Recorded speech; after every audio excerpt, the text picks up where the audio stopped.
ট্যাংরা মাছ, আলু আর বেগুন দিয়ে কিভাবে সবথেকে বেশি মজা করে রান্না করা যায় সেটাই আজকে আপনাদের সঙ্গে শেয়ার করব।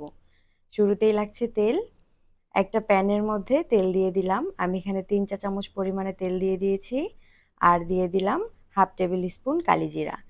তারপর দিয়ে দিয়েছি পেঁয়াজ কুচি। আমি এখানে ৩টা পেঁয়াজ কুচি করে কেটে দিয়ে দিয়েছি। এখন সবকিছুকে একটু ভেজে নিব। আর একটু ভাজা হয়ে গেলে দিয়ে দিব কাঁচামরিচ।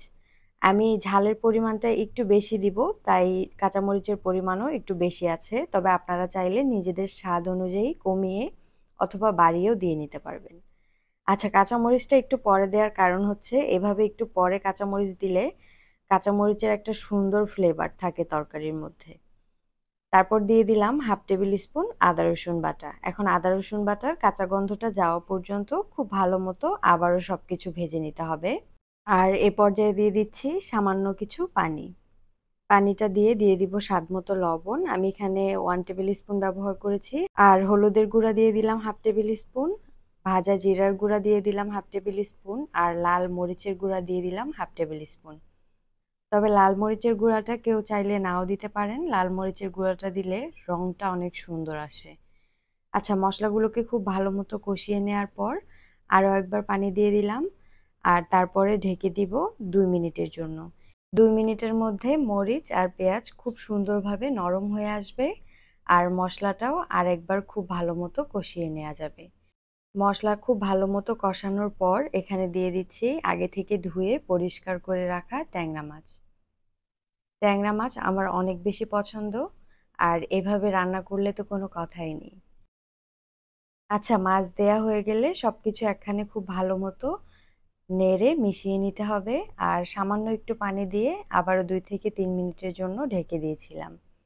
2 থেকে 3 মিনিট পর মাছগুলোকে উঠিয়ে নিলাম। মাছ এভাবে কষিয়ে নেওয়ার ফলে যেটা হয়, মাছের ভিতরে সমস্ত মশলা খুব সুন্দরভাবে ঢুকে যায়। আর মাছের স্বাদও অনেকটা বেড়ে যায়। আচ্ছা, তারপর কুচি করে কেটে রাখা আলু আর কালো বেগুন দিয়ে দিলাম। এখন সবকিছু আবারও খুব ভালো মতো মশলার সঙ্গে মিশিয়ে নিচ্ছি। তারপরে ঢাকনা দিয়ে ঢেকে দিব। আগে এখানে কোনো পানি ব্যবহার করার দরকার নেই। 2 মিনিট পর ঢাকনাটা খুলে একবার নেড়ে দিব। আমি এখানে একটু মশলা আর তেলের মধ্যে আলু আর বেগুনটাকে হালকা ভেজে নেওয়ার চেষ্টা করছি। এভাবে করে রান্নাটা করলে যেটা হয়, এখানে খুব সুন্দর একটা ফ্লেভার পাওয়া যায়। আর রান্নাটার স্বাদ একদম অন্যরকম আসে। আচ্ছা, আবারও 2 মিনিটের জন্য ঢেকে দিয়েছিলাম। এখন আরেকবার উল্টে দিচ্ছি। তারপরে দিয়ে দিব পানি। এ পর্যায়ে অনেকটাই সেদ্ধ হয়ে গেছে। আর যে পানিটা দিচ্ছি সে পানিটা দেওয়ার ফলে বাকিটুকুও সেদ্ধ হয়ে যাবে। এই তরকারিটা একদম শুকনা শুকনা করব না, হালকা একটু ভেজা ভেজা ভাব থাকবে।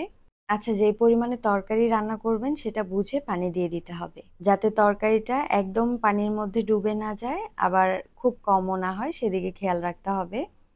এরকম বলক চলে আসলে যেটা করব, কষিয়ে রাখা মাছগুলোকে উপর দিক থেকে দিয়ে দিব। আর মাছ তরকারি সবকিছু আরও 5 থেকে 7 মিনিট মিডিয়াম আঁচে জাল করে নিব। এর ফলে তরকারিটা একদম রেডি হয়ে যাবে। আর সবার শেষে যেটা করতে হবে, একদম ফ্রেশ ধনিয়া পাতা দিয়ে দিতে হবে। এই ধনিয়া পাতাটা অবশ্যই দেওয়ার চেষ্টা করবেন। আমি কিছুদিন পর পরই এই রেসিপিটা ট্রাই করি আর আমার কাছে অনেক বেশি ভালো লাগে। আপনারা চাইলে একই রকমভাবে অন্য কোনো ছোট মাছও রান্না করতে পারবেন, কোনো সমস্যা নেই। ট্যাংরা মাছ যে রান্না করতে হবে তা কিন্তু নয়। আচ্ছা, আমি ধনিয়া পাতা দেওয়ার পরে 1 থেকে 1.5 মিনিট চুলার উপরে রাখবো। এর থেকে বেশি সময় রাখার দরকার নেই, না হলে ধনিয়া পাতার যে সুন্দর ফ্লেভারটা সেটা আর পাওয়া যায় না। এই পর্যায়ে দেখতে পাচ্ছেন এখানে কিন্তু পানিটা একদম শুকিয়ে যায়নি, হালকা একটা ভেজা ভেজা ভাব রয়ে গেছে। আমি এই তরকারিটাকে এভাবেই নামিয়ে নিব, কারণ একদম শুকনা শুকনো করলে তরকারিটা খুব বেশি ভালো লাগে না আমার কাছে। তবে আপনারা যদি হালকা ঝোল ঝোল রাখতে না চান, সেক্ষেত্রে একদম শুকনা শুকনো করে নিতে পারবেন, কোনো সমস্যা নেই। আচ্ছা, দেখতেই পাচ্ছেন কতটা মজাদার একটা মাছের ভাজি হয়ে গেল রেডি। এই পর্যায়ে খাওয়া দাওয়ার পালা। আশা করব আপনাদের কাছেও ভালো লাগবে। যদি ভালো লাগে তাহলে অবশ্যই আপনারাও বাড়িতে ট্রাই করবেন। আজকের মতো এ পর্যন্তই। যদি ভিডিওটি ভালো লাগে অবশ্যই সাবস্ক্রাইব করতে ভুলবেন না। আল্লাহ হাফেজ। আসসালামু আলাইকুম।